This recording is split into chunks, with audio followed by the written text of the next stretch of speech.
TNI Angkatan Laut Palembang berhasil gagal ke penyelundupan ratusan ribu baby lobster yang dibungkus jeru 72 box styrofoam di perairan selatan utara Jambi.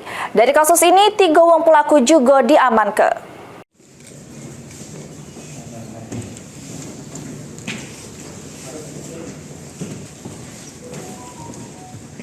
Pangkalan TNI Angkatan Laut Palembang berhasil gagal ke upaya penyelundupan baby lobster di perairan selatan utara Jambi. Dari penyelundupan ini didapati 3 jenis baby lobster yang terdiri dari pasir, mutiara, sama bambu. Dengan total 383.615 ekor, baby lobster ini dimasukkan ke jeru 72 box styrofoam yang diangkut guna ke perahu kayu.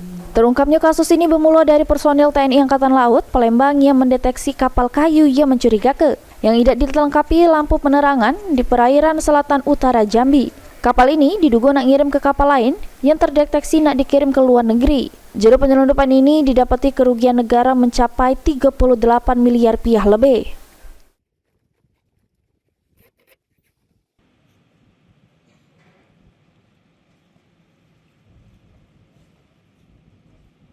Tim mengamankan ada 3 orang yang on board di kapal tersebut dan didapati adanya muatan yang ditutupi dengan terpal.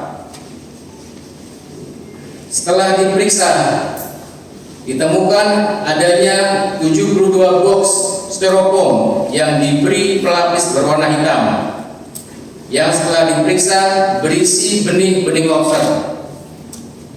Kapal tersebut diduga akan melakukan ship-to-ship transfer ke kapal High Speed Craft atau HSC di perairan luar untuk kemudian diselundupkan ke luar negeri. Kira-kira kalau saya jumlahkan seluruhnya bahwa kerugian negara dengan adanya penyelundupan ini adalah sekitar 38 miliar 328.400.000 rupiah. Selanjutnya, TNI Angkatan Laut Palembang melakukan pengembangan untuk mengungkap jaringan mafia lobster yang lebih besar.